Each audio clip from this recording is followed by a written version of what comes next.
स्वयं भगवान कह रहे हैं कि उस परमेश्वर की शरण में जा, उसके लिए उन संतों के पास जा जो तत्वदर्शी हो।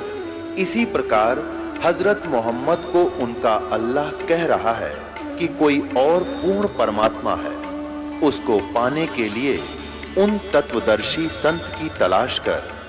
वो प्रभु कौन है, ये जानने के लिए कृपया अवश्य सुनिए जगत गुरु तत्वदर्शी संत रामपाल जी महाराज के अमृत वचन। परमात्मा को मालूम था कि बलपूर्वक कैसे ये वहां रुक जाएंगे।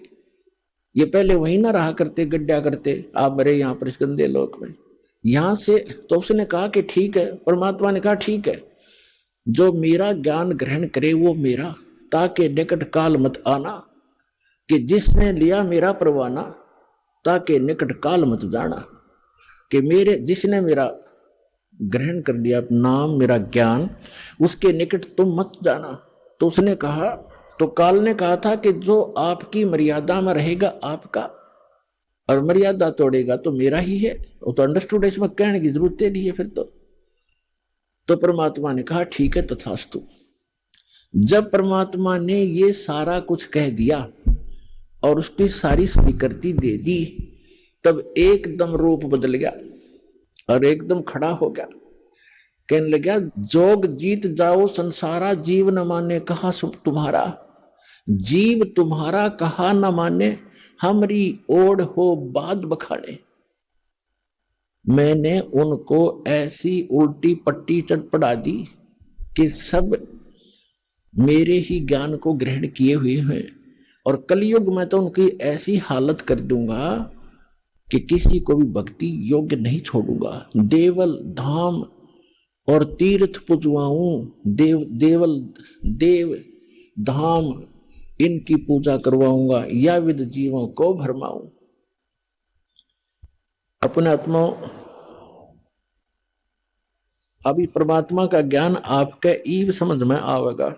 आज जो दास आपको समझाना चाहता है कि जैसे आज सबसे ताजा दुर्घटना और सबसे भयंकर आज तक की इन तीर्थ यात्रियों के लिए ये है कि केदारनाथ के दर्शनार्थ गए हुए इन बद्रीनाथ केदारनाथ के श्रद्धालुओं के ऊपर कितना कहर टूट गया, परिवार के परिवार नष्ट हो गए। इसलिए ये ज्ञान आज आपके समक्ष करना अनिवार्य हो गया, और अब ये सबको स्वीकार्य होगा। दास बहुत वर्षों से देख रहा है, कोई अमरनाथ पर जाते हुए कभी 2000 कभी 1500 बर्फानी तूफान के अंदर बहुत से मरते सुने गए। एक बार हरिद्वार के अंदर वो नीलकंठ के जो मंदिर है उसके ऊपर एक पर्वत पहाड़ का टुकड़ा टूट के गिर गया, वहां सारे मारे गए, वो नीलकंठ भी टूट गया। फिर वो टुकड़ा पत्थर का टुकड़ा जो भारी पहाड़ था, पत्थर बहुत भारी, उस रास्ते में लुढ़कना शुरू हो गया, जिससे यात्री ऊपर चढ़ रहे थे ऐसे ऐसे, और उधर से वो लुढ़कना शुरू हो गया, पीस दिए वहां से लेकर नीचे तक। और फिर वहां एक लक्ष्मण झूला है, गंगा के ऊपर एक पुल बना हुआ है, लोग कुछ जा रहे थे, फिर वहां से सुनकर कुछ बचे हुए, कोई इधर भाग रहा था, कोई इधर भाग रहा था, कोई पुल को पार करने की चेष्टा वापस कर रहा था। तो भीड़ में भगदड़ मच गई। वापस भागने वाले कह रहे थे, किसी ने बताया कि पहाड़ टूट गया। तो वापस पुल पर भागने वालों ने सुन लिया कि पुल टूट गया जिस पर तुम फंसे हुए हो। तो उस भगदड़ में पुल के ऊपर भी सैकड़ों 400-500 व्यक्ति तो पुल पर मारे गए, और कुछ इस डर से कि पुल टूट गया तुम नीचे कूद जाओ, वो दरिया में गिर के मर गए, गंगा में। 2500 व्यक्ति मरने की उसमें आशंका व्यक्त की गई थी, और नीलकंठ भी टूट गया जिसकी पूजा करने गए थे, और वही दशा आज हो रही है। तो ये सबसे बड़ी दुर्घटना मानी जाती थी, 2500 आदमी मर गए, और आज सब सीमाएं लांग दी काल ने, उस केदारनाथ के धाम को स्थापित करवा के कितना नाश करवा दिया। अब इसने स्थापित करवाया, वो अब बताएगा इसके अंदर दास ये कैसे क्या हुआ। और इससे पहले और भी घटनाएं हुई हैं, जैसे कुंभ का मेला हुआ था, आपको बहुत बार सुनाया है।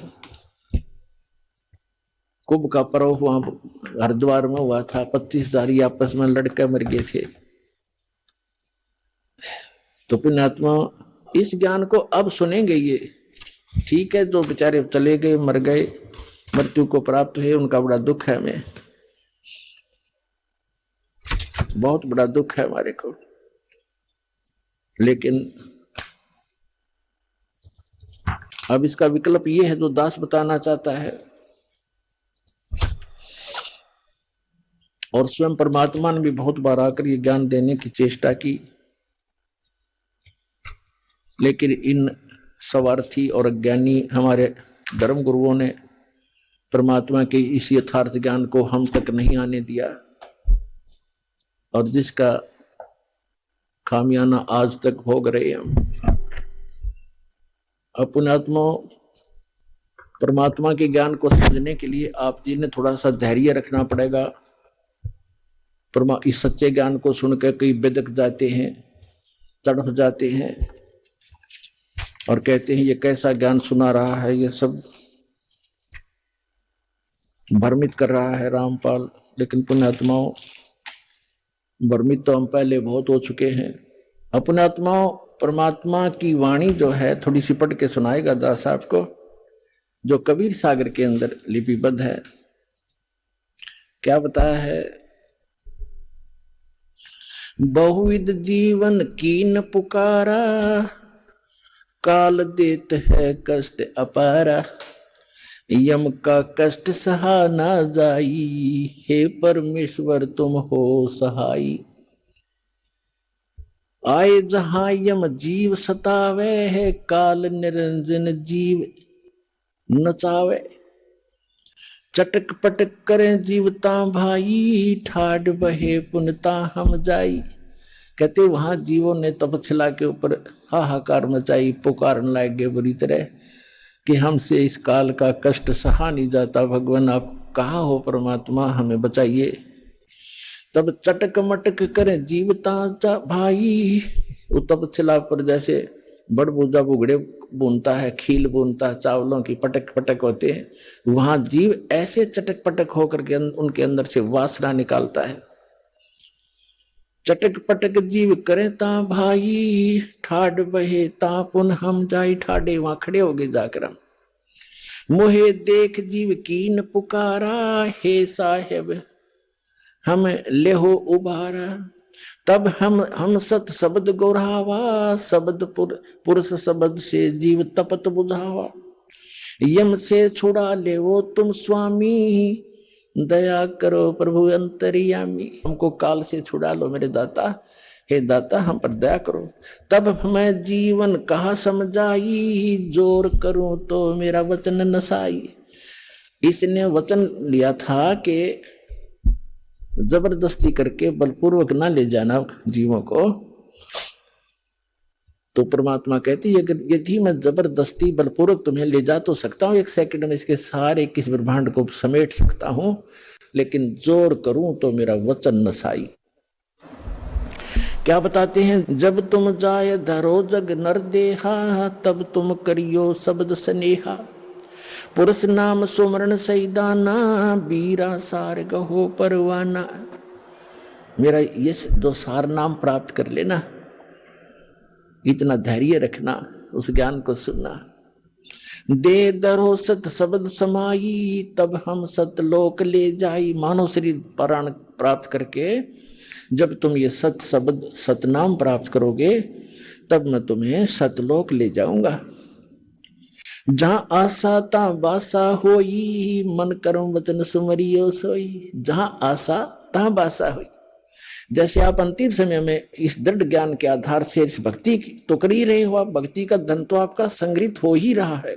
अब जैसे एक व्यक्ति बता रहा था कि मेरी जो थी पेंशन नहीं मिल रही थी मुझे, और वो गलती से डिपॉजिट हो ही रही थी, वो किसी मिसलेनियस में जाती रही, 6 महीने की इकट्ठी होगी। मैं सोचू मेरे कुछ मिल नहीं रहा, फिर एप्लीकेशन लगाई तो वो सारी इकट्ठी आकर मिल गई। तो पुण्यात्माओं ऐसी ही है, आपको पता भी नहीं लग रहा है कि आप क्या कर रहे हैं और आपकी कैसी संग्रहित हो रही है कमाई। तो ये आपको ना दिखाई दे रही तो भी संग्रहित हो रही है, लेकिन अंत में यदि आपका दिल यहां से नहीं हटा की तक संपत्ति बेटा बेटी में, कार कोठी में आपकी आस्था रहेगी तो दोबारा यही रह जाओगे। ठीक है, यहाँ आप बहुत बड़े बड़े बड़े जिसको आप सुख मानते हो वो डले फिर ढोना शुरू कर दोगे। क्या करोगे? शिवलोक में जाओगे, क्योंकि आपको शिव जी का मंत्र दिया जाता है जो अमोघ मंत्र है, जिससे ये प्रभावित होते हैं। जैसे बहुत बार बताया है, ये अन्य मंत्रों से कोई लाभ नहीं होगा, जो यथार्थ मंत्रों से ही ये लाभ मिलता है। जैसे एक भैंसा होता है और उसको कोई भैंसा भैंसा करता रहे, वो कोई परवाह नहीं करता, वैसा है, और हम बोल भी रहे हैं। और उसको एक बार एक विशेष शब्द है उसको करते हुर्र, वो एकदम ऐसे देखता है और चारों तरफ सतर्क हो जाता है। उसकी अट्रैक्शन है उसके ऊपर, उसके विवश है, वो वश है उसके। ऐसे ये मंत्र है जो दास आपको देता है, इन मंत्रों से आपको लाभ होगा। तो शिवलोक में चले जाओगे, शिव जी की सत साधना कर रहे हो, विष्णु जी की साधना करो, विष्णु लोक में चले जाओगे। यदि यहीं रहेगी तो ऐसे अन्य देवताओं की समझो। ब्रह्मलोक की साधना भी आप कर रहे हो, ब्रह्म की, वहां चले जाओगे ब्रह्मलोक में। और फिर हजारों युगों के बाद सारी पुण्य कमाई खत्म करके फिर पटकेगा आपको पृथ्वी पर। यहाँ राजा भी बन जाओगे, रानी भी बन जाओगे, और फिर चारों खानी में जाओगे, गधे और गधी भी बन जाओगे। तो पूंजी नाश होने पर बैटरी डिस्चार्ज हो जाएगी और फिर आप इसी सत्र में आ जाओगे जो आज खड़े हो। कितने बार आप इन उन सतिथियों को प्राप्त कर सके हो। कोट जन्म तन भरमत होगे, कुछ ना हाथ लगा रे, कुकर सुकर खरवा बोरे, कौआ हंस बुगारे। कोटि जन्म तू राजा की, ना मिटी न मन की आशा, भिक्षुक होके दर दर घूमया, ये मिला न निर्गुण रसा। इंद्र कुबेर ईश की पदवी, ब्रह्मा वन दुर्मराया, विष्णुनाथ के पुर को जाके फिर भी वापस आया। असंग जन्म तन मरत्या होगे, जीवित क्यों न मरे रे, द्वादश धर्म दुमल मुठ बोरे, बहुर न दे धरे रे। दो जग बिस्त सभी ते देखे, राजपाट के रसिया, तीन लोक से तरपत नाही, ये मन भोगी खसिया। सतगुरु मिले तो इच्छा मेटे, पद मिल पदे समाना, चल हंसा उस लोक पठाऊं, जो आदि अमर अस्थाना। वहां क्या सुख है? चार मुक्ति जहां चंपी करती, माया होरी दासी, दास गरीब अभय पद पर से, वो मिले राम अविनाशी। तो क्या बताते हैं फिर तुम? यहां परमात्मा कह रहे हैं, जहां आशा ता बासा होई, मन करूं वचन सुमरियो सोई। जहां आशा होगी अंत समय में, जैसे गीता अध्याय नंबर 8 के श्लोक नंबर 6 में कहा है कि जहां जिस भाव से भावित व्यक्ति अंत समय में रहता है, उसी भाव को, उसी इष्ट को प्राप्त हो जाता है। तो आपको ज्ञान इसलिए दिया जाता है, रह रहकर आपको पढ़ाया जाता है, तोते की तरह रटाया जा रहा है। जैसे बच्चों को स्कूल में शिक्षा दी जाती है, वो शिक्षा उनका आधार आजीवन रहता है। इसी प्रकार आपको ये ज्ञान दिया जाता है, तो अंत समय में ये ज्ञान याद रहना चाहिए आपके। फिर परमात्मा यहां तक दयालु है। अब इनकी दयालुता का हम कोई शब्दों में उनको बता नहीं सकते। क्या कहते हैं? यदि तुम गलती कर भी गए, ऐसे रह गए यहाँ पर, धक्के तुमने खाने पड़ेंगे। और ये 100 और 100 जो पिछली पीढ़ी का यू हाथ से निकल गया, फिर तो पछताना ही पड़ेगा। फिर भी कितने दयालु हैं, आपके पुण्य बचा देंगे। शिव मंडल ब्रह्मापुरी, चाहे विष्णु लोक में हो, हमरे गुण भूले नहीं तो आन छुटाऊं। तो आप इस ज्ञान के आधार से, और गलती करके इस ज्ञान के आधार से, ये कौन से ज्ञान के आधार से? कि यहाँ के लोक में कोई भी सुख अच्छा नहीं है। किसी भी लोक में हम गए हैं, वहां इनके रेस्टोरेंट हैं, ये ठेकेदार हैं, हमारी ही पूंजी का 10% की, 15% की, 20-25% ये लेते हैं और अपना गुजारा चला रहे हैं। पुण्य तुम्हारे होते, उन पुण्यों से ये अपना गुजारा करें। ये तो कंट्रैक्टर हैं यहाँ के सभी देव ब्रह्म तक। तो वहां आप चले जाओगे, आपको वहां जाकर भी पता लग गया कि विष्णु लोक या ब्रह्मा लोक में जहां आप रह रहे हो, कि ये तो हम अपनी पूंजी नाश करने आ गए। गुरुजी ऐसे बताते थे, भगवान का दिए ज्ञान को हमने गलती कर दी। वहां भी तरफ से रोगे तो कहते वहां भी पहुंच जाऊंगा मैं, और आपको छुटवा के लाऊंगा कि छोड़ो इसको, ये गलती से आ गया। लेकिन ये मोक्ष समय हाथ से निकल गया होगा, ये निकल चुका होगा। लेकिन इस दौरान कोई गलती बन गई तो दयालु आपको फिर पुनः यहां जन्म दे देगा वो तो अलग बात है, लेकिन फिर बढ़ा दिया समय, और वो जन्म मनमाना हो जाए नाइजीरिया में, और वहां का बन जाए राष्ट्रपति के ऊपर खूब कर ही रहे हो या भक्ति सत कर रहे हो आप, और वहां भगवान फिर समझाने की चेष्टा करेगा आपको। वहां कौन समझा, राष्ट्रपति प्रधानमंत्री को समझा के देखो यो ज्ञान, उनके पास टाइम ही नहीं है। तो पुण्यात्माओं, काल के बहुत भयंकर जाल है काल का, इसको समझना पड़ेगा, अपने सतर्क रहना पड़ेगा। तो यहाँ क्या बताते हैं, जहां आशा ताबासा होई, मन कर्म वचन सुमरियो सोई, उन जीवों को बता रहे भगवान। कह जीव सुन पुरुष पुराना, नर देह धरो बिसरो नहीं ज्ञान। अब वहां तन्यो कहें जी हमने देख लिया, सारा जाल समझ में आ गया। हे पुराना पुरुष, आदि पुरुष, आदि परमेश्वर, हे सनातन परमात्मा, हे असली भगवान, हे रियल गॉड। वो जीव तपस्या पर बैठे बैठे जो भगवान की दया से उनकी तपत बंद होगी, जलन नहीं रही, उनको पीड़ा नहीं हो रही थी, जब बोल रहे हैं कि अब के चले गए ना मनुष्य जीवन पा गया, तो यो ज्ञान भूलेंगे नहीं हम। और काल पहला काम यही करे, यहाँ से सबसे पहले ज्ञान बुलाता, तू कौन था, कहां से आया था, खत्म कर देता है तीनों गुणों के प्रभाव से। सुखदेव ऋषि को ये ज्ञान था, उसने 12 वर्ष तक गर्भ से बाहर नहीं आके जाते बिजली गिरती, हम बुद्धि भ्रष्ट हो जाती है इन तीनों गुणों के प्रभाव से। तब इसने तीनों देवताओं ने, ब्रह्मा विष्णु महेश ने जाकर इसे कहा था, व्यास की पत्नी की गर्भ में था, ये कहा था ऋषि बाहर आ जा भाई, 12-12 वर्ष बहनें माताएं बच्चों को पेट में रखेंगी तो वो दुखी हो जाएंगी, हमारी व्यवस्था चेंज ना करे तू। तब इसने कहा था कि मैं तब आऊंगा जब तुम अपनी माया रोक लोगे। तो ये कहने लगे हम ज्यादा समय तक इसको रोक नहीं सकते, हमारा शरीर फट जाएगा, हम इतनी देर रोक सकते, इतनी देर। तो उन्होंने बोला तुम इतनी देर ही रोक लो। कहते तीनों देवा थम भी माया, गर्भ उधर से बाहर आया, तुरंत 1 सेकंड के अंदर बाहर आ गए, सेकंड के भी कुछ हिंस में। तो कहने का भाव ये है कि उस समय आया ये जिसमें उन्होंने अपनी थोड़ी सी, इतने से ज्यादा ये रोक नहीं पाते, और फिर उसको सचेत रहा कि भक्ति करनी चाहिए, मनुष्य बार बार नहीं मिलता। अपने पिताजी को भी दर्शन भी नहीं दिए ना उसके करे, व्यास जी के पुत्र के व्यास टेरा। और तो कहता है एक लेवा एक देवा दूतम, वेद व्यास जी ने कहा बेटा तेरा तो दिखा दे, तेरा 12 वर्ष तक इंतजार की कि बेटा होगा दर्शन करो। तब इसने कहा था कि एक लेवा एक देवा दूतम, को किसी का पिता नहीं पूतम, ऋण संबंध जुड़ा एक ठाठा अंश में से 12 बार। ऋषि जी ना जाने कितनी बार मैं तेरा बाप हो लिया, ना जाने कितनी बार तू मेरा बाप हो लिया, ये तो भयंकर समस्या है, इसका समाधान करूंगा। अब कहते हैं गुरु बिन काहु न पाया ज्ञाना, जो थोथा बुछड़े मूड किसाना, गुरु बिन वेद पढ़े जो प्राणी, समझे न सार रहे अज्ञानी। अब प्रेरणा पाके निकल भी गया, काल की जाल जो कितने भयंकर हैं, आगे मन में आ गया मेरे से समर्थ कोई है नहीं, आकाश में उड़ गया मैं। फिर इसकी दुरुक्ति कर रखी थी, फिर परमात्मा ने दया। भारत के ग्रामवासी तथा वनवासियों ने ठाना है कोरोना रूपी राक्षस को भगाना है। श्री राम और हनुमान के हम भक्त हैं, जपते हैं तो राक्षस का अंत करें और जपें जय सिया जय। ये साधिका सुमन भारद्वाज देवी जी ब्रजवासी के मुखारविंद से दिनांक 2 जून से 10 जून 2021 दोपहर 2 बजे से फाउंड्री नगर रामबाग आगरा उत्तर प्रदेश से श्री राम कथा महायज्ञ। सुन पुरुष पुराना, नर देह पा बिसरो नहीं ज्ञाना। हे परमात्मा, हे आदि पुरुष, हे पुराना पुरुष, सुन लो।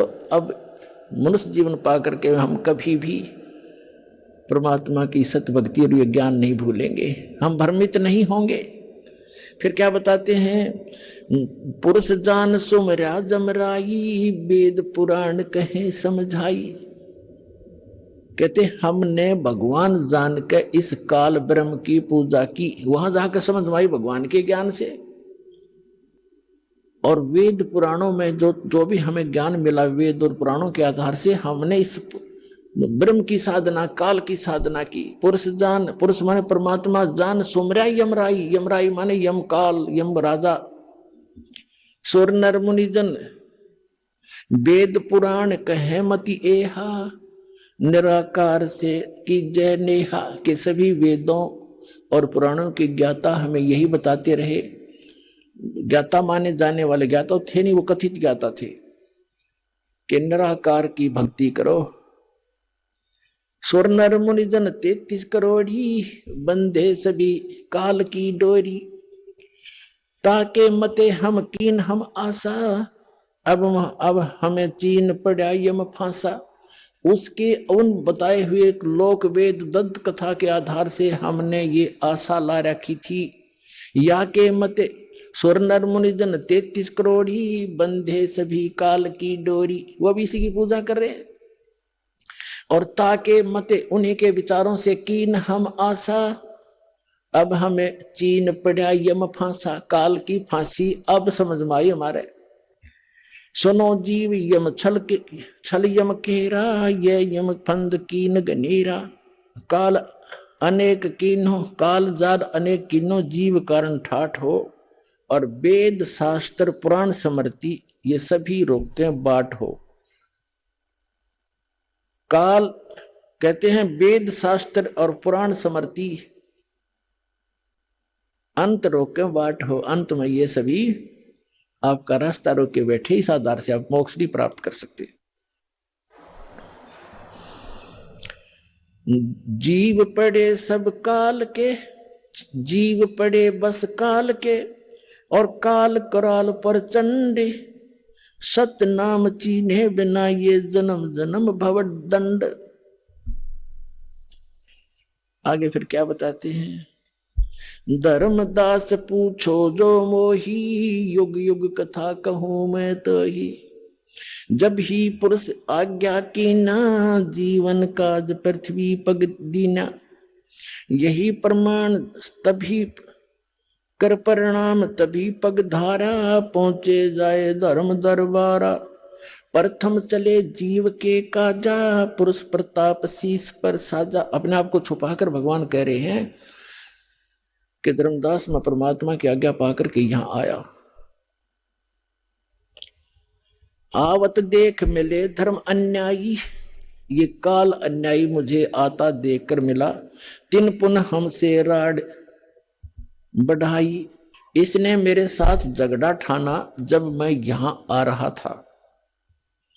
मोकू देख काल डिग आवा, मेरे निकट आ गया। और महाक्रोध बोले अतुरावा, क्रोधित होकर और मेरे से ऐसे बोला, जोग जीत यहां क्यों आयो, सो तुम हमको वचन सुनाओ। कि तुम हमको मारन आए, पुरुष वचन सो मोहे सुनाओ।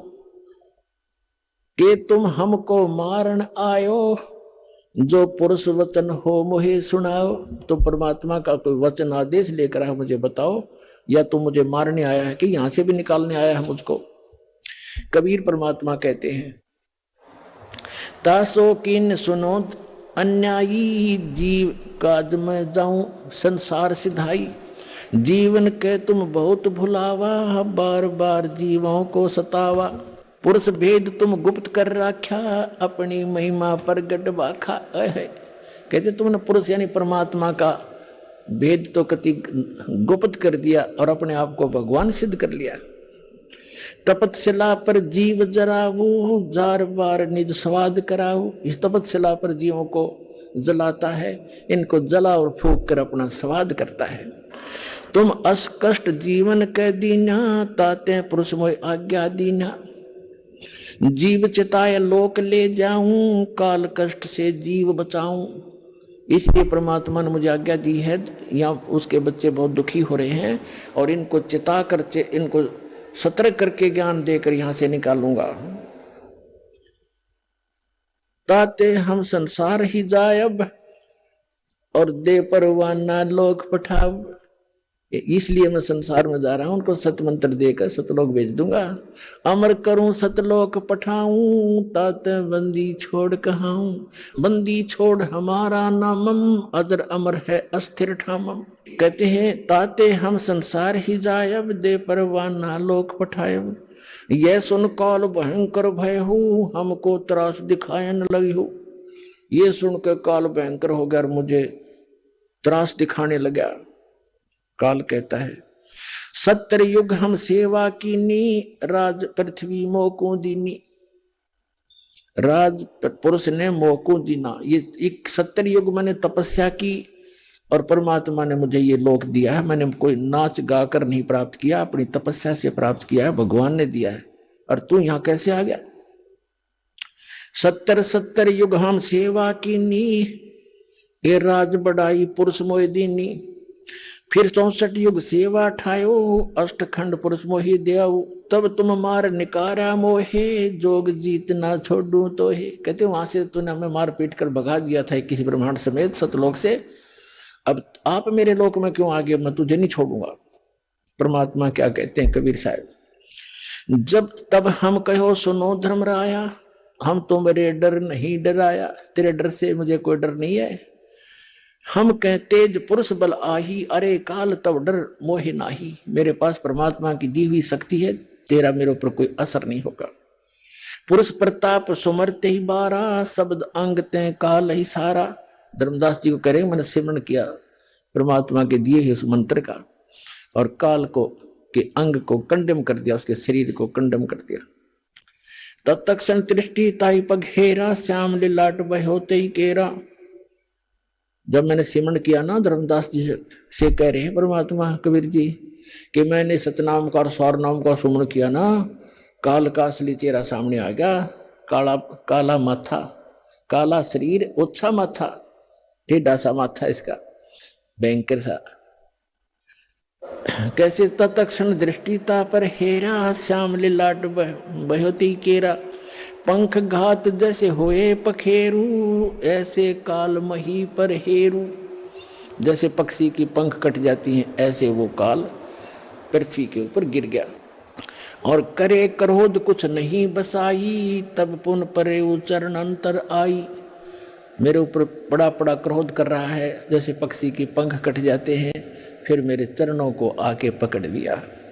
कहे निरंजन सुनो हो ज्ञानी, करो विनती तो हे सो। जान बंधु विरोध कीनो, घाट बही अब मोहे सो। अब कहते हैं तत्वदर्शी संत रूप में आए हुए जोगजीत, अब मैं आपसे एक विनती करता हूं, मेरे से घाट यानी घटिया कर्म हो गया आपके साथ विरोध करने का। जान बंधु विरोध की ना, घाट बही अब मोहे सो। मैंने आपको भाई जान के आपके साथ तू मैं कर दी, मेरे से गलती होगी। पुरुष सम अब तो ही जानो, नहीं दूजी भावना। तुम बड़े सर्वज्ञ साहिब, अक्षमा छतर तनावना। अब मैं तो आपको भगवान के पुरुष के तुल्य मानता हूं, और आप तो अक्षमा के सागर हो। तुम हो करो बख्शीश पुरुष दीन, दस राज हम, और 16 में तुम ईश ज्ञानी पुरुष सो एक सम। कि आप तो सबसे बड़े भाई हो हमारे, 16 के 16 में, उन 16 में आप बड़े हो, और मुझे माफ कर दो, मैं तो आपको भगवान परमात्मा समान ही मानता हूं, पिता के समान। धर्मराय असविनती ठानी, मैं सेवक द्वितीय नहीं जानी। दयावंत तुम साहेब दाता, इतनी कृपा करो हे ताता। अब मैं आपको थोड़ा सा वो सुनाऊंगा, क्योंकि आज प्रसंग है कि केदारनाथ ये क्यों कैसे बने, ये प्रसंग बीच में रह जाएगा, जो आज जरूरी है। जनता के हरदम ये समाव भी का वहां सर्वनाश हो चुका है। थोड़ा सा बता के फिर आगे कथा सुनाता हूं। कहते हैं फिर काल ने क्या कहा, सतयुग त्रेता द्वापर माही, तीनों युग जीव थोड़े जाई। चौथा युग जब कल युग आवे, तब तो शरण जीव बहु जावे। ऐसा वचन हर मोह दीजे, तब संसार गमन तुम कीजे। कबीर साहब परमात्मा कहते हैं, बिनती तोर लीनी मैं जानी, मोह क्यों ठगे काल अभिमानी। जस बिनती तुम मोह संग कीनी, सो हम बख्श मैं तो हे दीनी। चौथा युग जब कल युग आवे, तब हम अपना अंश पठावे। चौथा युग जब कलयुग होगा, कहते हैं वहां अपना अंश भेजेंगे। ये दास भेज रखा पुणात्मा, आज ये याद रख लियो, जब थोड़ी सी भी समझ में आ जाती।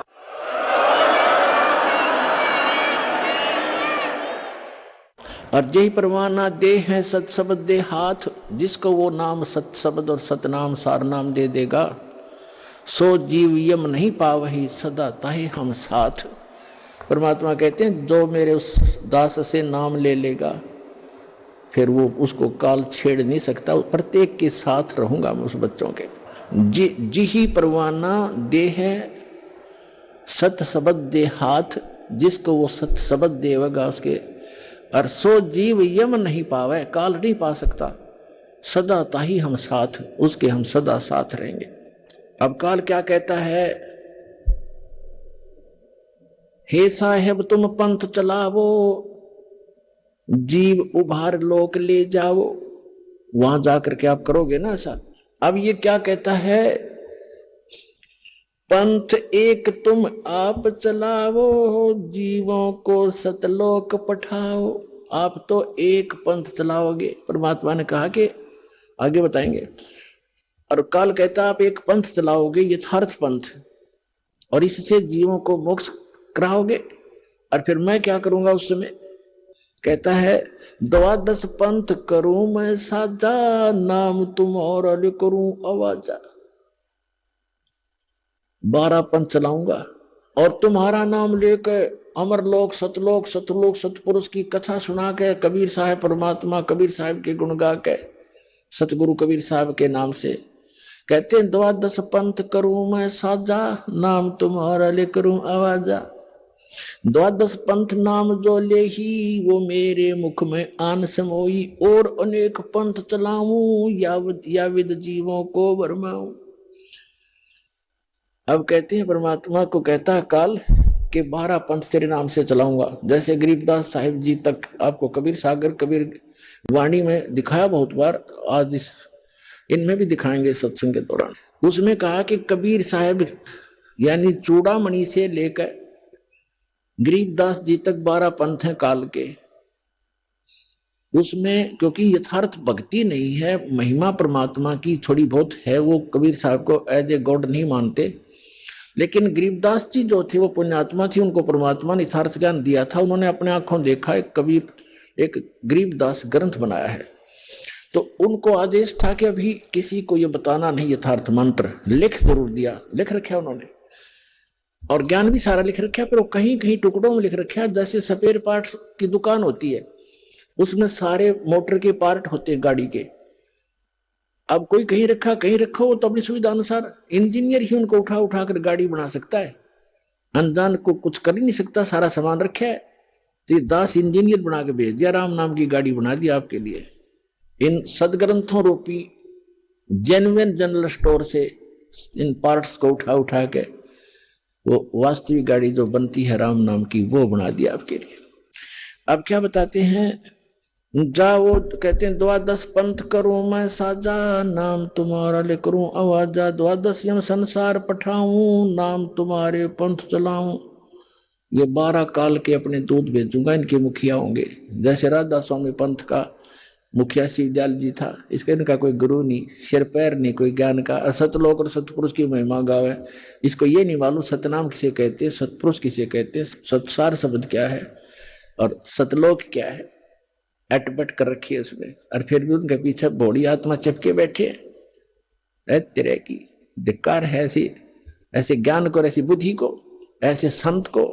वो काल के दूत थे, और उससे ये धनधर सतगुरु सच्चा सौदा जय गुरुदेव और ये सारी ब्रांच निकली हुई है। सच्चा सौदा सिरसा जगमाल वाली जनोद भिवाड़ी वाला ताराचंद का चलाया हुआ, और ये ठाकुर सिंह का, ये सारा इसी काल के दूतों के चलाया हुआ है। तो यहाँ कहता है द्वादश यम संसार पठाऊं, द्वादश यम संसार पठाऊं, नाम तुम्हारा यानी सतलोक अमरलोक लेकर नाम चलाऊं, पंथ चलाऊं। प्रथम दूत मम प्रगटे जाई, पीछे अंश तुम्हारा आई। काल क्या कहता है कि पहले मैं अपने दूत भेज दूंगा। परमात्मा ने कहा कि जब युग कलयुग बीचे पचपन सौ पाचा, तब ये वचन मेरा होगा साचा, तब मैं अपना अंश पठाऊं और सब जीवों को सतमार्ग दिखाऊं। तो इसने कहा कि जब 5500 वर्ष बीतेगा ना कलयुग, उससे पहले हम अपने सारे भेज दूंगा। और सबको भ्रमित कर देंगे, कोई देवता पे, कोई देवी पे, कोई तेरे महिमा सतलोक अमरपुर का के झूठी कथा सुना के गलत नाम दे करके मेरे जाल में फंसाए रखेंगे। क्या कहते हैं, प्रथम दूत मम प्रगट जाई, पीछे अंश तुम्हारा आई। पहले मेरे काल के दूत जाकर सबको भ्रमित कर देंगे और पीछे से तेरा अंश आवेगा, उसकी कोई नहीं सुनेगा। या विद जीवों को भरमाऊं, पुरुष नाम जीवन समझाऊं, द्वादश पंथ नाम जो ले ही, सो हमरे मुख आन समोई। कहा तुम्हारा जीव न माने, हमरी और वो बात बखाने। और अनेक पंथ चलाऊं, या विद वासे भ्रमित ज्ञान फलाऊं। या विद अनेक पंथ चलाऊं और वासे उनसे भ्रमित ज्ञान फलाऊं। मैं दृढ़ फंदा रची बनाई, जा मैं जीव रहे उलझाई। देवल देव पाषाण पुजाई, ओए होए, देवल मंदिर और देवी देवता और पाषाण माने पत्थर की पूजा कराऊं। और तीर्थ व्रत जब तप मन लाई, कहता है देवल देव पाषाण पुजाऊं, तीर्थ व्रत जब तप मन लाऊं। इन बोल जा दूंगा इनको सबको। और यज्ञ होम और नेम आचारा, जैसे आप देखे ये यार, ये समाज के वेदों का नाम ले रहे, कवन यज्ञ पर आधारित, सभा कर चल मेरे भाई। अरे कोई यही मंत्र क्या, एक यही मोक्ष मारे गए? तो यह ऐसे देवी देवताओं के ऊपर लग रहे हैं। तो क्या कहते हैं, यज्ञ होम और नेम आचारा, नित्य नेम। कोई गीता का पाठ करता है, कोई गायत्री मंत्र करता है, कोई कुछ करता है। और अनेक फंद में डारा, जाओ जो ज्ञानी जाओ संसारा, जीवन माने कहो तुम्हारा। अब परमात्मा क्या कहते हैं, अब दास आज इतना ही समझाना चाहा था कि ये जो जाल जो दास समझाने जा रहा है कि ये केदारनाथ के ऊपर बना और जिसकी पूजा क्या कर रहे हैं, ये किसने बनवाया? तो ये काल ने कहा था कि जाओ जोग जीत संसारा, जीव ने माने कहा तुम्हारा प्रथम दूत प्रगटे मम जाई, पीछे अंश तुम्हारा आई। तो परमात्मा ने कहा था तू कर ले जो तेने करना है। क्या कहा था भगवान ने कि कर ले तेने जो करना है। मालूम था मालिक ने, दानी जान था तो बालक उसके सामने। परमात्मा को पता था कि इसके दूत जाकर जो उन्हें भौंकना है भौंक लेंगे, बकना है बक लेंगे, अपने अनुभव के ग्रंथ बना चुके होंगे और सब समाज में जा चुके होंगे। तो मैं अपना दास भेजूंगा और सदग्रंथों का ज्ञान उनको कराऊंगा। उस समय परमात्मा ने कहा था कलयुग का 5500 वर्ष जब बीत जाएगा कलयुग, उस समय ये विज्ञान फैलाऊंगा अपनी आत्माओं। ये 5505 1997 में पूरा होता है कलयुग। उसके बाद ये इलेक्ट्रॉनिक मीडिया और सारे ये CD DVD ये जब चलने लगे, उससे पहले कख भी नहीं था। इसलिए परमात्मा ने कहा था कि मेरा बच्चा जब जाएगा पीछे तो सब सदग्रंथों को रूबरू करेगा और उनके काल के दूतों के बनाए हुए अनुभव उनके पास होंगे, लिखे हुए होंगे। ओरिजिनल और डुप्लीकेट नोट को दिखाएगा सामने सामने करके। मेरे बच्चे मुझे समझ जाएंगे, 1 मिनट में छोड़कर मेरे पास आ जाएंगे, उनका कल्याण होगा।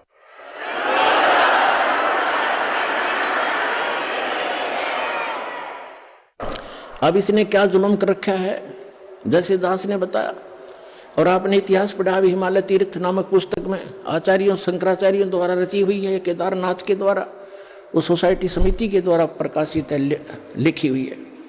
इसमें कहा कि नारायण एक नर और नारायण नाम के 2 भगत थे और वो तपस्या कर रहे थे शिव जी की। वो करें किसकी, तो कर ही रहे थे, भक्ति आके खड़ा हो गया। यूं काल आ गया शिव रूप धारण करके और उनके मन में प्रेरणा कर दी। उन्हें जो मांगा वही बता दिया। वहां एक पत्थर का लिंग खड़ा कर दिया, अगले पूज लियो इसने बता। अब उस केदारनाथ बना के धर दिया। उस काल ने एक मंदिर, एक जादूगर बना देता है छोटी मोटी रचना। एक बार विश्वामित्र ने इतनी तपस्या कर ली कि वो एक अपने भगत को स्वर्ग भेजना चाहता था, उसको लोग अछूत कहते थे। तो इंद्र ने उसको रिजेक्ट कर दिया, वापस भेज दिया। तब उसको पता चला तो उसने नारा स्वर्ग रचने की ठान ली और अपनी सिद्धि छोड़ने लगा। तभी इंद्र ने आके अक्षमा याचना की कि वहां झगड़ा हो जाएगा, 2 स्वर्ग बनेंगे हमारा जो है ना शांति भंग हो जाएगी, आप ऐसा ना करो। तो ये तो एक ऋषि कर देता है, छोटी मोटी कहानी, क्या इससे मोक्ष हो गया? एक पत्थर का टुकड़ा स्थापित कर दिया लिंग और उसको कह दिया तुम इसमें पूजने जाइयो। ये काल का जाल है और यह आज आपके सामने भी हो रहा है। उसके बाद क्या हुआ, आगे कथा सुनाते हैं ये कैसे छल करता है जीव के साथ। ये तो केदारनाथ की स्थापना आपने सुन ली कि नर और नारायण नाम के दो ऋषि भक्ति करे थे, यू आकर खड़ा हो गया काल के मांगो क्या मांगते हो। उन्होंने क्या मांगा कि आप यहीं रहियो, पत्थर का एक, तो उसने पत्थर का लिंग बना दिया, किसी ने पूज लियो और वो खिस गया। अब मारे जाओ माथा उस पत्थर में, पूजने जाओ उसको। अब आगे एक और अजब कहानी आपको सुनाते हैं हिमालय तीर्थ के अंदर, देखिएगा। ये है हिमालय तीर्थ, वो पुस्तक जो हिमालय तीर्थ है ये, और केदारनाथ की रचना। ये कहां से छपी है, ये आपको पहले ये देखिएगा कहां छपी है, ये देखिएगा। जेपी नपूरी, उप मुख्य कार्यकारी, श्री बद्रीनाथ केदारनाथ मंदिर समिति, ये ट्रैक्स एंड टूर्स कोलकाता, ये यहां से छपी है। Himalaya Tirtha a book on pilgrims by JP Naburi, ये सारा रंजू चक्रवर्ती प्रकाशक हैं, 76A/1, बामा चंद राय रोड कलकत्ता। जेपी नबूरी ग्रंथस्तव, मुद्रक हैं गिरी प्रिंट सर्विस कलकत्ता, कीमत इतनी, ये सारा। अब इसके हम यहाँ आते हैं। अब यहां तक हम पढ़ चुके थे 18 पृष्ठ पे कि श्री नर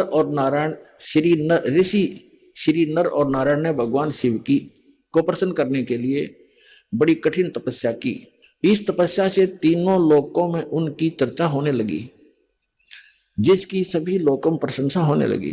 फलस्वरूप भगवान शंकर भी नर नारायण की तपस्या से प्रसन्न हुए और उन्होंने प्रत्यक्ष प्रकट होकर ऋषियों को दर्शन दिए। उन दोनों ऋषियों ने भगवान भोलेनाथ के दर्शन से आनंद विभोर होकर स्तुतियों और मंत्रों से उनकी पूजा अर्चना की। भगवान शिव ने अत्यंत प्रसन्न होकर उनसे वर मांगने को कहा। तो भगवान शंकर की यह बात सुनकर उन दोनों ऋषियों ने देवादिदेव महादेव से प्रार्थना की, हे प्रभु, यदि आप प्रसन्न हैं तो और वर देना चाहते हैं तो अपने इसी स्वरूप में जगत कल्याण एवं हमारी पूजा प्राप्त करने हेतु यहाँ सचित होवें, ताकि जगत का महान उपकार एवं भक्तों को मनोरथ आपके दर्शनों से परिपूर्ण हो। इस प्रकार भगवान शंकर नर नारायण की भक्ति से प्रसन्न होकर वो वहाँ सचित हुए। बताओ, अब कहते हैं देवादिदेव महादेव भी यदि आप हम पर प्रसन्न हो तो भक्तों के कल्याण हेतु आप सदा सदा के लिए अपने स्वरूप को इस स्थान पर स्थापित करने की कृपा करें। यहाँ आकर आपका दर्शन पूजन करने वाले मनुष्यों को आपकी अविनाशी भक्ति प्राप्त होगी। ऋषियों की प्रार्थना सुनकर भगवान शिव ने ज्योतिर्लिंग के रूप में वहां वास करना स्वीकार किया। भगवान शिव से वर मांगते हुए नर और नारायण ऋषियों ने इस ज्योतिर्लिंग और इस पवित्र स्थान के विषय में जो कुछ कहा हुआ है अक्सर से सत्य है। इस ज्योतिर्लिंग के दर्शन पूजन तथा या स्नान दान करने से भक्तों, अब हम 19 पृष्ठ पर आगे हिमालय तीर्थ के लौकिक फलों की प्राप्ति के साथ साथ अचल शिव भक्ति और साथ ही मोक्ष की प्राप्ति भी सहज हो जाती है। हिमालय में केदार नामक पर्वत शिखर पर प्रतिष्ठित होने के कारण यह ज्योतिर्लिंग को श्री केदारेश्वर ज्योतिर्लिंग के नाम से जाना जाता है। केदार शब्द का शाब्दिक अर्थ ऐसे स्थान से होता है जहां दलदल एवं अति मात्रा में पानी हो। अब केदार क्षेत्र में यही स्थिति है, क्योंकि भगवान शंकर जलधारा प्रिय है।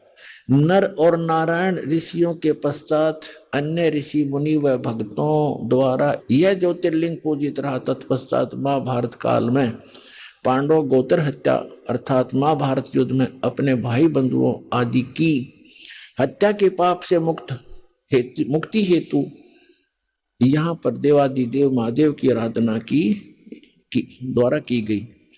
अपने आत्मा थोड़ा सा लिंक सुनाता हूं। अब ये काल क्या करता है, ये काल क्या करता है, कैसे छल किया उसने, उनके अंदर यह प्रेरणा भर दी, क्योंकि इसके रिमोट में है कि आप यहाँ स्थापित हो। उसने एक पत्थर धर दिया, लिंग, पत्थर का टुकड़ा, कि इसने पूज लिया करियो। काल कह रहा मैं ऐसे भ्रमित करूंगा इन सभी को। और इसमें यह भी प्रमाण दिया है कि वहां उसके दर्शन करने जाने वालों को लौकिक भी लाभ होगा इस लोक का, और उनकी जो है उनको मोक्ष भी सहज प्राप्ति हो जाएगी। अब ये 15-20 हजार ने तो होगी मोक्ष प्राप्ति, वो मर गए बेचारे दब के दलदल में। तो पुण्यात्मा अब भी इतने जबरदस्त ठोकर लगी है मानव के, अब भी आंखें नहीं खुलेंगी तो आपने भांग घनी पी रखी है काल की। परमात्मा कहते हैं कबीर ये माया अटपटी, सब गठान अड़ी, और किस किस को समझाऊं या कुएं भांग पड़ी। अब उसके बाद क्या बताते हैं कि और भी वहां पूज्य स्थान है कि एक समय जैसे काल ने गीता ज्ञान देते समय श्री कृष्ण में प्रवेश करके कहा था कि अर्जुन तेरे दोनों हाथों में लड्डू, यदि युद्ध में मारा गया तो स्वर्ग जाएगा, और यदि युद्ध में जीत गया तो पृथ्वी का राज भोगेगा, आनंद करेगा, और तुझे कोई पाप नहीं लगेगा, मैंने सब मार रखे हैं, तू हो युद्ध के लिए खड़ा। उसको डरा धमका भयंकर रूप दिखा, तैयार कर लिया युद्ध के लिए। जब सारा महाभारत का नाश हो लिया, 18 करोड़ व्यक्ति मर गए लड़के कट के, और फिर उस युधिष्ठिर को बुरे बुरे सोपन दिखाई देने लगे। फिर श्री कृष्ण जी के उनके धार्मिक गुरु भी थे। दूसरे अध्याय के 7वें श्लोक में अर्जुन स्वयं स्वीकार करता, आप हमारे गुरु हो, मैं आपकी शरण हूं, हमें जो ज्ञान यथार्थ ज्ञान हो वही बताइएगा।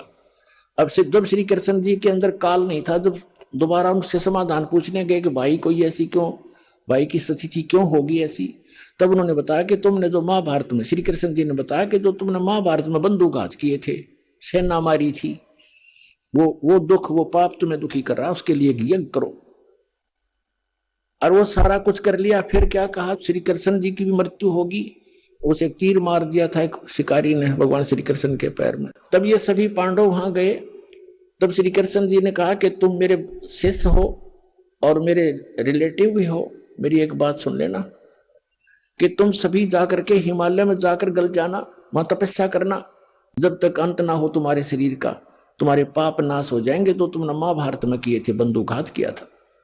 तब अर्जुन के मन में शंका आई कि पहले तो जब गीता ज्ञान दे रहे थे भगवान, आप कह रहे थे आपको कोई पाप नहीं लगेगा, फिर दूसरी बार जब हम भाई के समाधान के लिए आपके पास आए थे, इनको भयंकर सौपन आते हैं, सिर कटे हुए धड़ दिखाई देते हैं, हाहाकार मची दिखाई देती है, इसको सौपन में ये दुखी होकर बैठ जाता है। तब आपने कहा था कि आपके ऊपर महाभारत में किए पापों का, उन हत्याओं का पाप है, यज्ञ करो। हमने यज्ञ भी कर ली।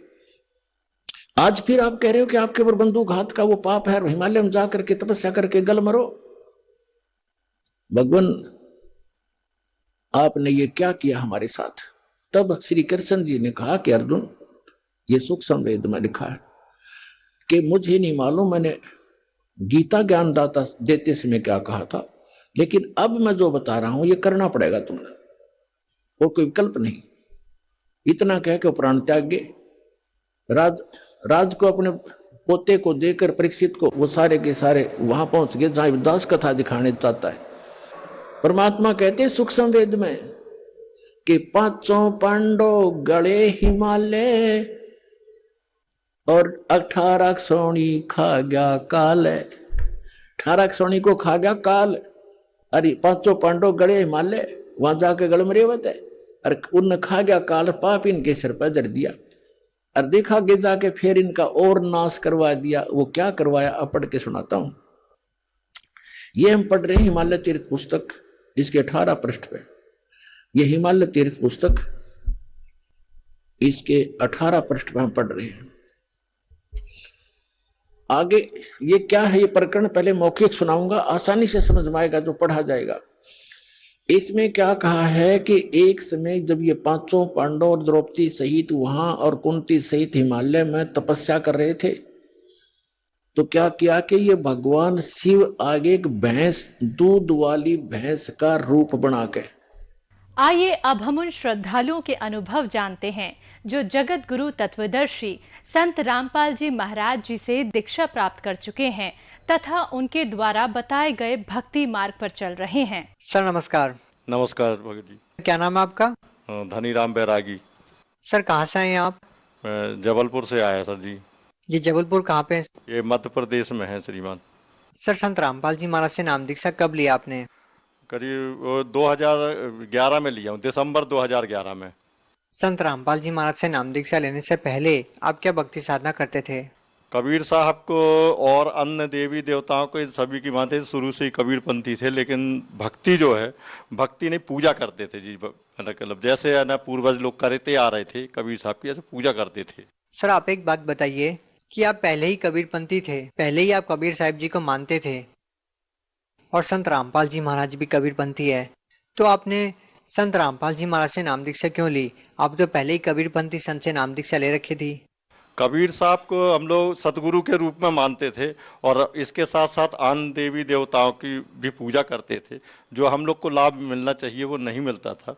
और इसके बाद जब मेरे को एक भक्ति सौदागर की किताब मिली, तो वो किताब के जरिए जब मैंने पढ़ा कि जिनको हम सतगुरु बोलते हैं वो तो एक परमात्मा है, और उन परमात्मा को न कल पूरा डिटेल जब हमारी समझ में आ गया, तो मैं संत रामपाल जी महाराज के न कल नामदान लेने के लिए सतलोक आश्रम बरवाला गया और वहाँ परमात्मा से नामदान लिया।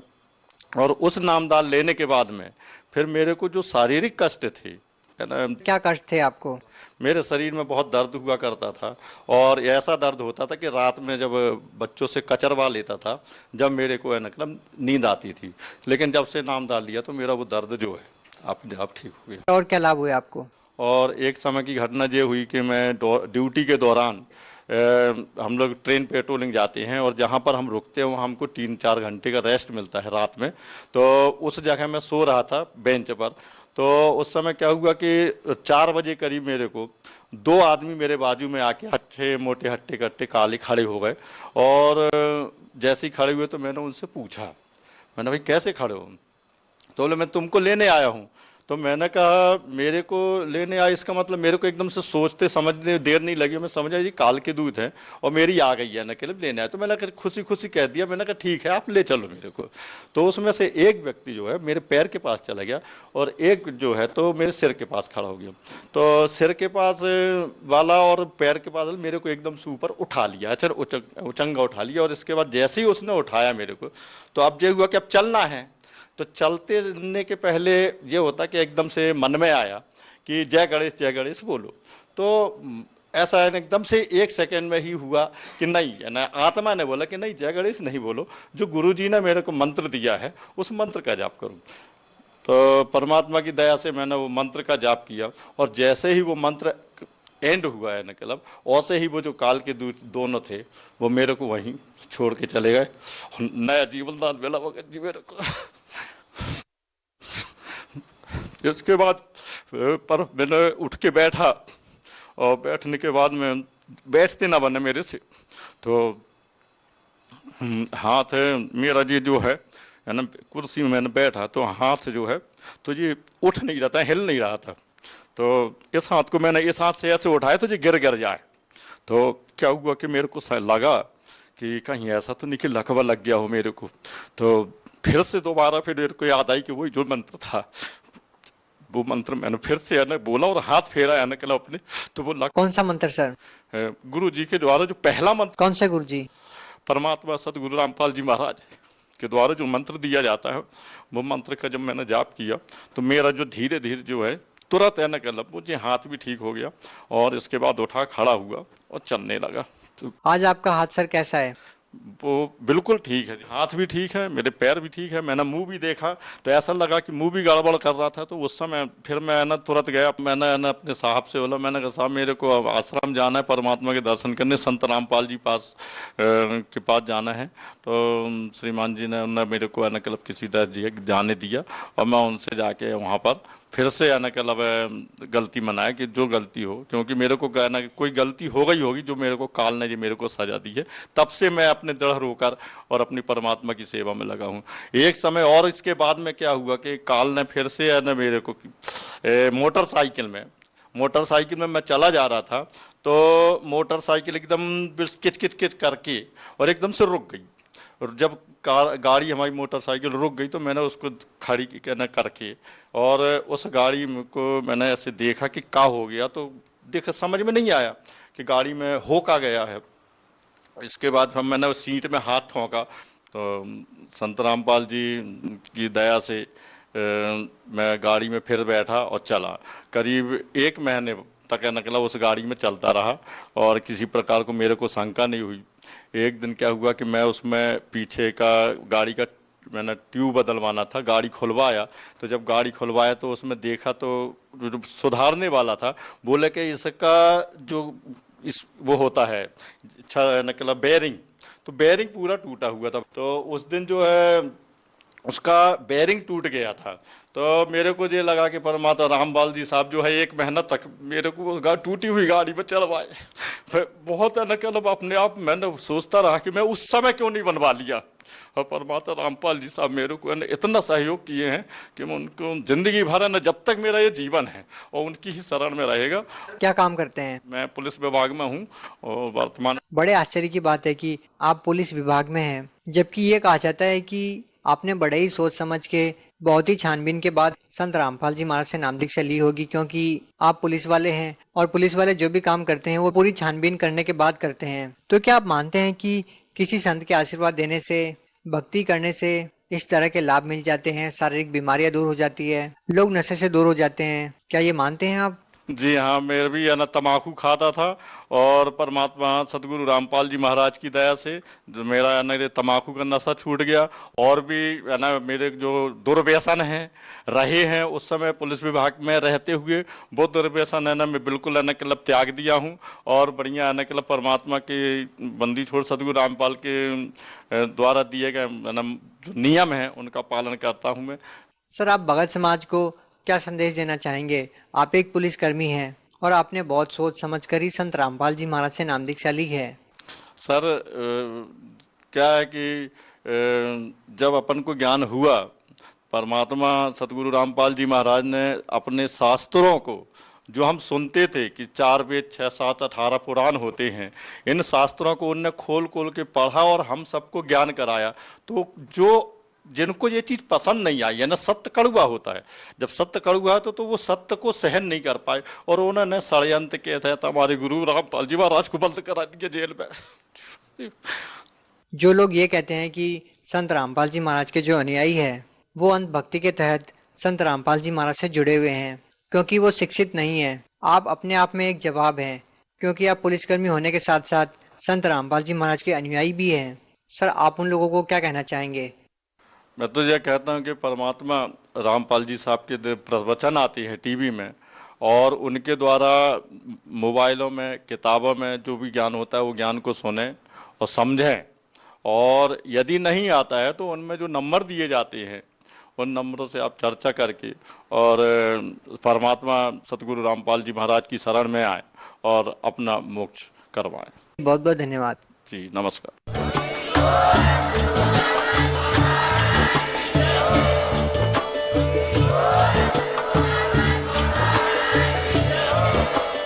आप सुन रहे थे जगत गुरु तत्वदर्शी संत रामपाल जी महाराज जी के मंगल प्रवचन। अधिक जानकारी के लिए विजिट कीजिए हमारी वेबसाइट www.jagatgururampalji.org। संत रामपाल जी महाराज जी के शुभ आशीर्वाद से पूरे विश्व भर में 500 से भी ज्यादा नाम दीक्षा केंद्र हैं, जिन पर संत रामपाल जी महाराज जी द्वारा ऑनलाइन निःशुल्क नाम दीक्षा दी जा रही है। अपने नजदीकी नाम दीक्षा